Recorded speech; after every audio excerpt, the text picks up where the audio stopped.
This channel does not promote any violent, harmful, or illegal activities. All content provided by this channel is meant for an educational purpose only. NABC অর্থাৎ non ability birth certificate, voter list ভেরিফিকেশনে birth certificate নেই, করণীয় কি? দেখুন, সময় থাকতে আপনারা বানিয়ে নিন এই জিনিসটা। তো এই এনএবিসি আপনারা কিভাবে আবেদন করতে পারেন, কি কি ডকুমেন্টস আপনাদের লাগবে, কোথা থেকে আবেদন করবেন, কতদিন সময় লাগবে, কত টাকা আপনাদের লাগতে পারে, সমস্ত কিছুই কিন্তু আজকে আমরা এই ভিডিওর মাধ্যমে দেখে নেব। তো চলুন বেশি দেরি না করে ভিডিওটা শুরু করা যাক। প্রথমে আমরা গুগলে চলে আসব। আপনারা আপনাদের মোবাইল ফোন থেকে গুগল খুলে নেবেন। গুগলে গিয়ে আপনারা নর্মালি সার্চ করবেন ইওবং। দেখতে পাচ্ছেন আমরা ইওবং লিখে সার্চ করে দিলাম। সার্চ করতেই এখানে ইওবংয়ের যে অফিসিয়াল ওয়েবসাইট লিঙ্ক চলে আসছে, এখানে আমরা ক্লিক করলাম। ক্লিক করতেই দেখতে পাচ্ছেন এনএবিসি সার্টিফিকেট আপডেট 2025 জন্ম শংসাপত্রের বিকল্প হিসাবে ব্যবহার করা যেতে পারে। তো এখানে আমরা ক্লিক করব। আপনারা ব্যানারের উপরেও ক্লিক করতে পারেন, তাছাড়া যে রিড মোর অপশন দিয়েছে এখানেও ক্লিক করতে পারেন। ক্লিক করার পর এরকম অ্যাড আসবে, অ্যাডটাকে আপনারা কেটে দিবেন, তারপর কিন্তু এখানে ডিটেলস খুলে যাবে। কি বলছে ডিটেলসে যদি আমরা দেখি যে জন্ম শংসাপত্রের অনুপলব্ধতা হলো একটি অফিসিয়াল ডকুমেন্ট বলা যেতে পারে কাকে? এনএবিসিকে। অর্থাৎ জন্ম শংসাপত্রে যদি আপনার উপলব্ধ না থাকে, জন্মের যে সার্টিফিকেট সেটা যদি উপলব্ধ না থাকে, তাহলে এনএবিসি একটি অফিসিয়াল ডকুমেন্ট বলা যেতে পারে। আশা করি এটুকু আপনারা বুঝতে পারছেন। কোনো নির্দিষ্ট ব্যক্তির জন্ম শংসাপত্র সরকারি নথিতে পাওয়া যায় না, তখন কিন্তু তারা এই এনএবিসি সার্টিফিকেট আবেদন করে। এটি মূলত একটি শংসাপত্র যা প্রমাণ করে যে একটি জন্ম শংসাপত্র জারি করা হয়নি বা পাওয়া যাবে না। অর্থাৎ যখন জন্ম হয়েছিল তখন কোনো রকম রেকর্ড কিন্তু সরকারের খাতায় জমা পড়েনি, যার জন্য কিন্তু কোনো রকম রেকর্ড সরকারের খাতায় নেই।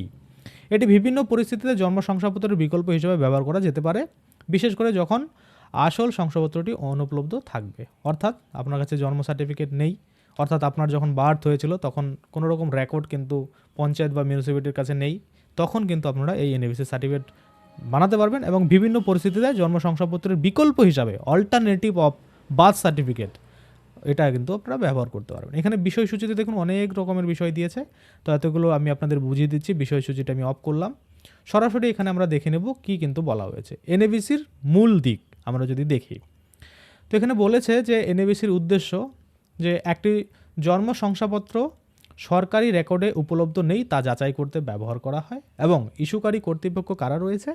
সাধারণত জন্ম ও মৃত্যু নিবন্ধক বা স্থানীয় পৌর কর্তৃপক্ষ দ্বারা জারি করা হয়। এবার আইনগত গুরুত্ব যদি আমরা দেখি, একটি অনিবন্ধিত জন্ম বা জন্ম শংসাপত্রের অনুপলব্ধতা প্রত্যায়িত একটি আইনি নথি হিসাবে কাজ করে। অর্থাৎ জন্ম শংসাপত্র আপনার কাছে নেই বা বার্থের যে রেকর্ড সেটা আপনাদের কাছে নেই, সেক্ষেত্রে আপনারা কিন্তু এই সার্টিফিকেট বানালে সেই বার্থ সার্টিফিকেটের যে সমতুল্য কাজ সেটা কিন্তু করতে পারবেন। অ্যাপ্লিকেশন যদি আমরা দেখি কিভাবে আপনাদের করতে হবে, বিভিন্ন উদ্দেশ্য ব্যবহৃত হয় যেখানে একটি জন্ম শংসাপত্রের প্রয়োজন হয়, যেমন অভিবাসন, আইনি প্রক্রিয়া বা সরকারি সুবিধা অ্যাক্সেস করা। এগুলো কিন্তু আপনারা করলে বানিয়ে নিলে এগুলো পেয়ে যাবেন। তো অ্যাপ্লিকেশনটা যদি আমরা দেখি, প্রাপ্যতা অনলাইনে বা সংশ্লিষ্ট সরকারি বিভাগের মাধ্যমে পাওয়া যেতে পারে। আপনারা চাইলে অনলাইন, না হলে আপনারা কিন্তু গ্রাম্য এলাকা হলে পঞ্চায়েত এবং শহরে এলাকা হলে আপনারা মিউনিসিপ্যালিটিতে গিয়ে কিন্তু যোগাযোগ করতে পারেন।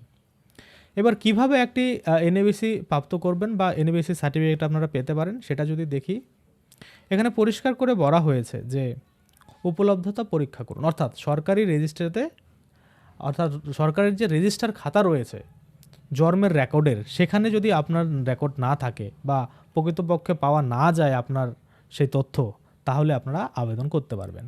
প্রয়োজনীয় নথি সংগ্রহ করুন।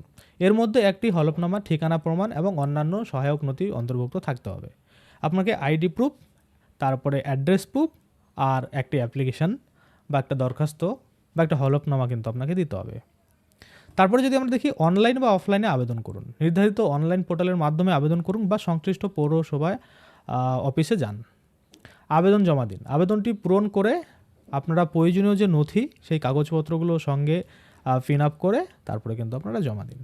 এবার প্রক্রিয়াকরণের জন্য অপেক্ষা করুন। অর্থাৎ ইস্যুকারী কর্তৃপক্ষ তথ্য যাচাই করবে এবং এনএবিসি জারি করবে।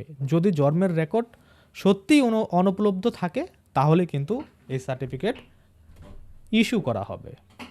তারপরে আমরা এখানে দেখতে পাচ্ছি হোয়াটসঅ্যাপ গ্রুপ আর টেলিগ্রাম গ্রুপ ব্লিঙ্ক করছে। আপনারা জয়েন নাওতে ক্লিক করে সম্পূর্ণ বিনামূল্যে জয়েন করতে পারেন। এখানে জয়েন করলে আপনারা আপনাদের মনের যত কোশ্চেন রয়েছে করতে পারবেন এবং সাথে সাথে প্রতিনিয়ত আপডেট কিন্তু আপনাদের মোবাইল ফোনে এই গ্রুপগুলোর মাধ্যমে পেয়ে যাবেন।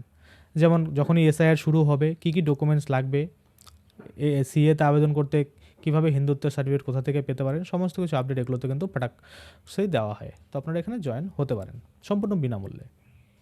এবার যদি আমরা দেখি জন্ম শংসাপত্রের পরিবর্তে এনএবিসি গ্রহণযোগ্য বিকল্প। এনএবিসি অনেক পরিস্থিতিতে জন্মের শংসাপত্রের বিকল্প হিসাবে গৃহীত হয়।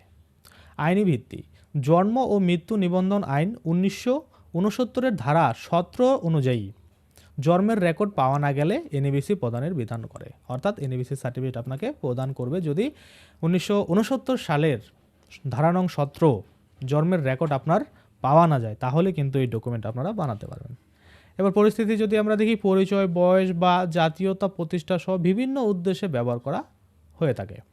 গুরুত্বপূর্ণ নোট যদি আমরা দেখি, যদিও এনএবিসি একটি বৈধ নথি, একটি সর্বদা চেষ্টা করে এবং সম্ভব হলে আসল জন্ম শংসাপত্রটি পাওয়ার পরামর্শ দেওয়া হয়, কারণ আইনি পরিষেবায় ওয়েবসাইট অনুসারে এই নির্দিষ্ট পরিস্থিতিতে আরও সহজে গৃহীত হতে পারে। অর্থাৎ যদি সম্ভব হয় তাহলে আপনারা আগে আপনার যদি বৈধ বার্থ সার্টিফিকেট ছিল তাহলে সেটাকেই খুঁজে বের করে সেটাকেই বের করবেন, এবং যদি না থাকে খুঁজে পাওয়ার পরে পাচ্ছেনই না, তারপরে কিন্তু এই অল্টারনেটিভ যেটা রয়েছে সেটা ব্যবহার করবেন। আশা করি আপনারা বুঝতে পারছেন। এবার কথা হচ্ছে কতদিন আপনাদের সময় লাগতে পারে, কত টাকা আপনাদের লাগবে।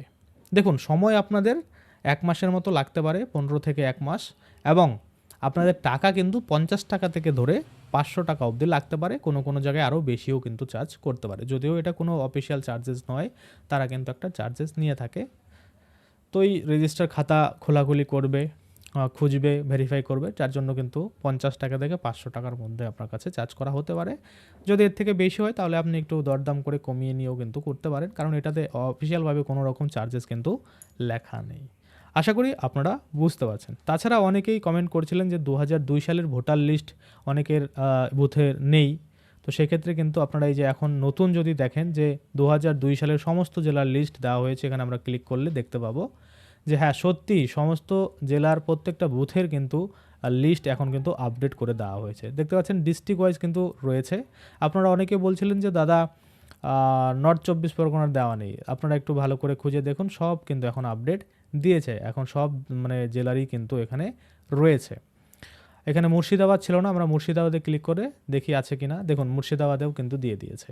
প্রত্যেকটা জায়গায় অ্যাভেলেবেল রয়েছে, কিছু কিছু জায়গায় হয়তো নেই, তো সেই জায়গাগুলো কিন্তু আপডেট দিয়ে যাবে। আপনারা প্রতিনিয়ত ওয়েবসাইট ভিজিট করবেন, তাহলে কিন্তু আপনারা দেখতে পাবেন যে হ্যাঁ, সেই আপডেটগুলো আসছে কিনা। আশা করি আপনারা বুঝতে পারছেন। তো প্রতিনিয়ত আপডেট পেতে অবশ্যই কিন্তু চ্যানেলটাকে সাবস্ক্রাইব করে পাশের বেল আইকনটাকে এনাবেল করবেন। আজকের জন্য ভিডিওটা এখানেই শেষ করছি। ধন্যবাদ।